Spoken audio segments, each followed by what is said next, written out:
Let's talk a little bit about scents for walleyes.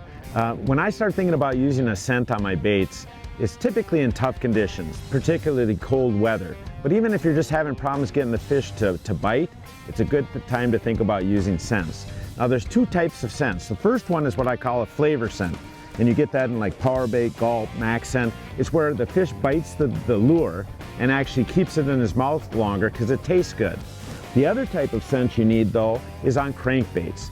And this I call a trailing scent. Basically what you want is a different kind of scent that disperses in the water. It's kind of water soluble and leaves a trail behind the crankbait so that that fish can track that trail, find your bait, and then bite it.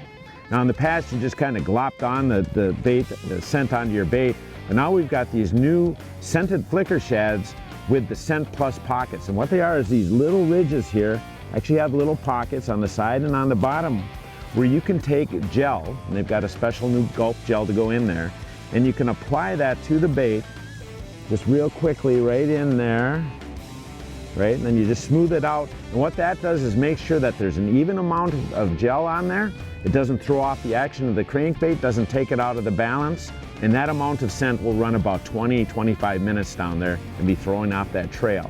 So if you're looking for scents, certainly flavored scents are good, but these trailing scents for crankbait on the new Scented Flicker Shad is going to put more fish in the boat. Thanks for watching. Hit the subscribe button and click on the bell to stay up to date with the latest tips and techniques to help you get the next bite.